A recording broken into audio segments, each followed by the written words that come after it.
d'usage, merci de rallumer, de remercier les élus pour leur investissement et leur engagement au service de la collectivité. Être élu, recevoir la confiance des citoyens est un honneur dont nous devons avoir la pleine conscience et une grande humilité. C'est aussi et surtout une responsabilité que l'on doit assumer chaque jour.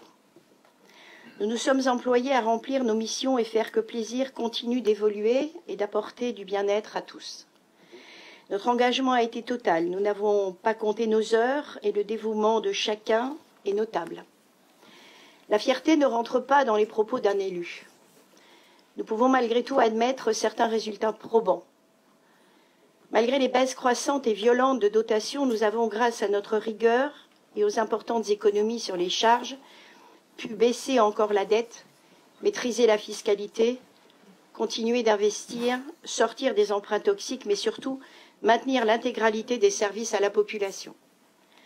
De la petite enfance au maintien à domicile pour nos seniors, du soutien sans faille aux associations, de la réhabilitation de notre patrimoine bâti comme toutes les écoles, les salles associatives, mais aussi le non bâti comme le parc et la place de l'église, de gros efforts sur les voiries, le développement culturel, connu de tous et reconnu de tous, le sport en libre accès en plein développement, mais aussi l'accompagnement social, prévention et sécurité. Et bien sûr, j'en passe. Nous n'avons eu de cesse d'améliorer le quotidien des administrés et tout ceci accompagné de grands projets structurants et des projets d'envergure, comme le doublement de la RD 30 qui a désengorgé notre centre-ville, le projet en rue de notre écoquartier Valibou, avec les 65 millions d'euros dédiés, notre centre-bourg, qui va protéger et développer notre trame verte et bleue et émailler la ville, les grands projets de notre centre régional de commerce et le développement en cours des zones de Sainte-Apolline et Gâtine en centre d'activité high-tech incontournable en Île-de-France. L'emploi est stable, avec un taux de chômage à moins de 6%, et l'équilibre rural-urbain est protégé. Nous n'oublions pas le déploiement numérique, bien sûr, dans nos écoles et les démarches de déploiement de pistes cyclables déjà bien enclenchées. Je ne peux que remercier les élus qui se sont investis sans relâche à accompagner, développer tous ces projets aboutis ou en cours dans une perspective d'une ville encore plus dynamique, dans un équilibre emploi-habitat, mais aussi une ville nature sereine et que l'on veut chaleureuse. Donc merci, mesdames et messieurs. Je remercie également les listes d'opposition qui ont été élues en 2014. Merci à Bernard Meyer, à Ginette Farou, à Henri-Pierre Lersteau, à Christophe Bélanger, à Céline Guyard, à Dominique Genast, Dominique Modeste, Adeline Guilleux, Philippe Corda, Sylvie Kahn, Geneviève Bernolin, Franz Bussy, Mylène Pigagnol, Véronique Faucheux, Bernard Capdevielle, Anne Grégoroni, Chekne Sissoko, Malika Saki, Joël Marangeon et Fabien Mettet. Je remercie également nos collaborateurs fidèles et dont le professionnalisme n'est plus à démontrer. Nous leur avons demandé beaucoup. Leur investissement a été total dans l'intérêt général, avec, je le sais, la fierté d'œuvrer pour les habitants. Merci à toutes et tous, ceux qui sont présents et ceux qui ne le sont pas.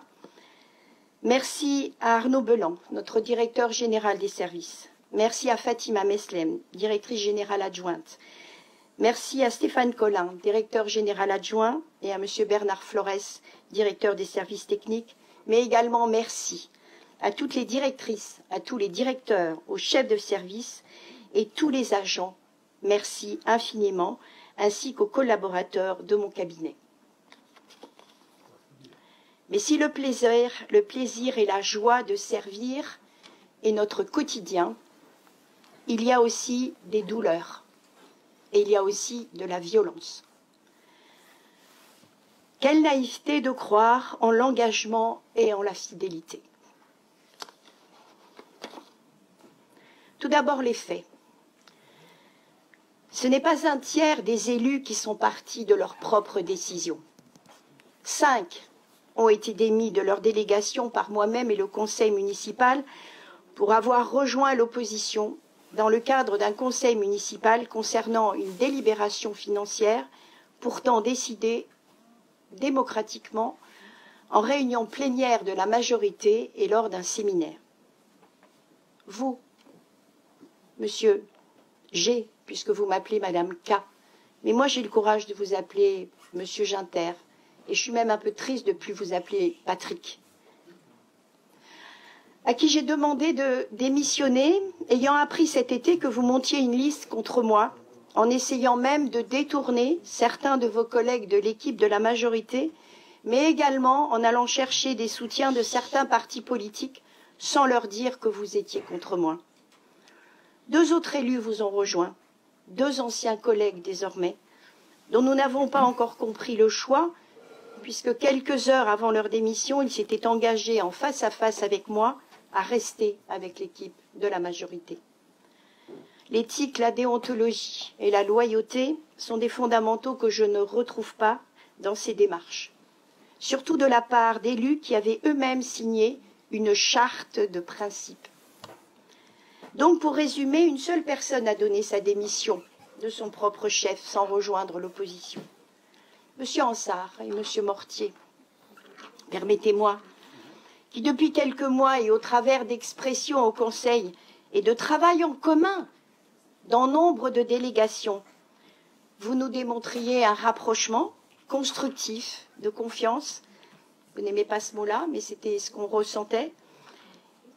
Et vous êtes allé jusqu'à venir me rencontrer pour intégrer notre liste.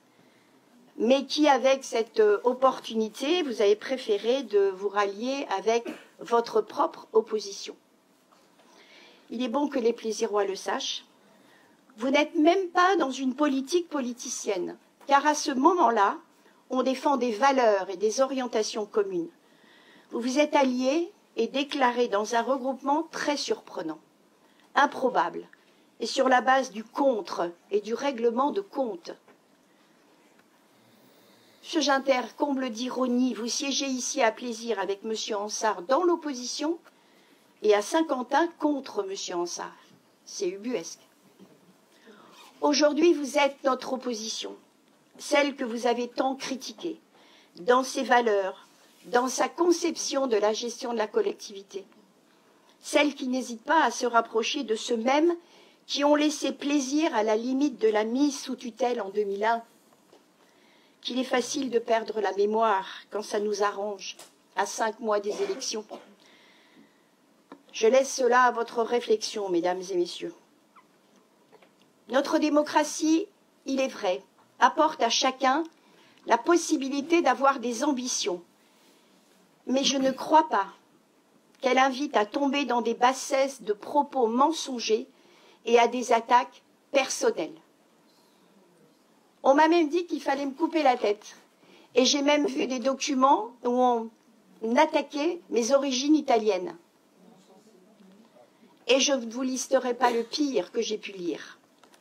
Pourtant, certains d'entre vous s'étaient engagés à ne jamais tomber dans cette vulgarité. Et pourtant, que n'avons pu nous lire? Même à l'époque de la confrontation droite-gauche, le ton était plus élevé. On dit « méfie-toi de tes amis, tu ne sais pas de quoi ils sont capables ». Toutefois, il est indispensable que je rétablisse certaines vérités qui concernent les Plaisirois. Monsieur Ginter, comment osez-vous vous octroyer le redressement financier de la ville? Vous oubliez que vous avez porté en son temps ces fichus emprunts toxiques. Vous omettez de dire que c'est grâce à Gérard Larcher, président du Sénat, et de ma démarche personnelle que nous en sommes sortis. Voulez-vous que je vous rappelle aussi votre comportement parfois avec les services? Voulez-vous que je vous rappelle que la responsabilité pénale, c'est le maire qui la porte, et non l'adjoint aux finances qui a une délégation donnée par le maire, ce que vous aviez tendance parfois à oublier. Et pourtant, rappelez-moi, vous avez bien défendu tous nos budgets depuis le début de notre collaboration. Si rien n'allait bien, si tout était si dramatique, pourquoi n'êtes-vous pas parti plus tôt?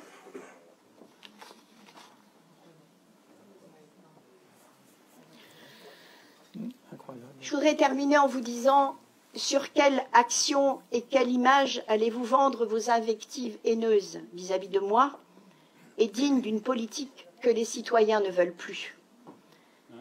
Chers collègues, je respecte les oppositions, celles qui sont restées authentiques et fidèles à elles-mêmes. Mais des oppositions nées de la trahison ne m'obligent pas du tout à la même expression. Vous souhaitez inquiéter et vous venger. La politique n'est pas un métier, c'est un engagement de vie. Il faut aimer et non se servir. La politique est un engagement de vie et de loyauté et qui ne doit aucunement briser des relations, voire même des amitiés. Je ne parle pas de vous forcément, Madame van der Steen. Mais certainement que je dois être un peu naïve.